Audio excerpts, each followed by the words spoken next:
Hey everybody, it's Jason Blaha here, and something I commented on the fan page yesterday in a status, and a lot of you may have seen it, is that I have a bit of frustration with the fact that it has literally been 8 or 9 months since a video has been produced on this, and yet there are tons of people who still, every single day, still send me messages asking, is this person or that person enhanced? Are they natural? Are they drug-free? And I hate the term natural, but they want to know, are they on steroids? Are they on growth hormone? What are they on?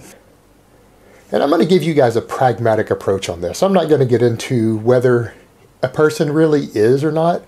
What I would recommend to people is that, given that all of this is a business, the only reason anyone needs to know if a person is natty or enhanced, because you're not their genetic clone, you don't know what your genetics are like compared to theirs, you don't know what your work ethic is like compared to theirs. There's no way for you to use them as an example to say this is what I'm going to achieve, especially given the fact that drug testing doesn't work. Most people who use gear lie about it.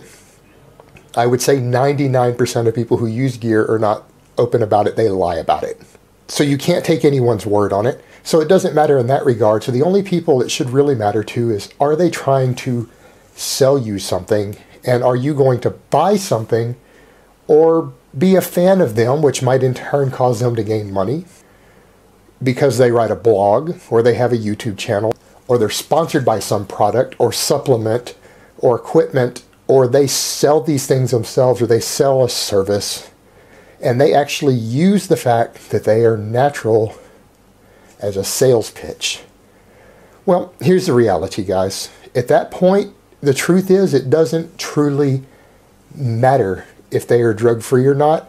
It doesn't matter if your opinion of it is a fair assessment. What I would recommend to you, and this is as an older person who has been in the world a long time, who has been conned and hustled a few times when I was younger, and a lot of you are younger, and you're not street smart or savvy to the world yet, and you don't realize that there are millions of people out there who will hustle and con you given a chance. And as they say, a sucker is born every minute, and another expression is, a fool and his money shall soon part.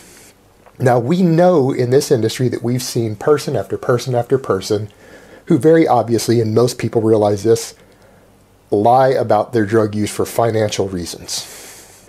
So the pragmatic approach and the wise approach is that if any person has any financial interest at all invested in lying about their drug use, who could possibly be using, but they stand to make a profit if they lie about it, the safe bet is to always assume 100% of the time, even though it won't be true 100% of the time, but is to assume it is, that they are lying about it. Because if you don't, you are setting yourself up to be conned, and it's basically a sign of being naive. It doesn't matter if they truly are or not. You need to treat the situation as if they are lying. And you should with anything. If any person has a financial incentive, a very clear financial incentive that you can see to lie about anything, a wise and experienced person will generally assume they're lying about it. So you need to ignore that facet of what they're selling and look at what they're selling based upon its own merit, not upon their possible lie. Or in this case, probable lie, because you should just assume that they're lying. So in short, unless you want to be conned and be a sucker, the safe bet is to always assume that any person who has any financial incentive whatsoever to lie about their natty status is lying. And it's irrelevant whether it's fair to that person or not. And that's the exact line that their friends who want to see them make money, or they will use themselves so that they can keep conning you, is that, but that's really not fair to judge me like that without proof. Those are sales pitches. That is, again, someone trying to con you and hustle you. Standard tactic. And they're right. It may not be fair, but statistically it's probably true. And for you as the possible consumer, you need to assume it's true for your own safety to avoid getting hustled. Real spit.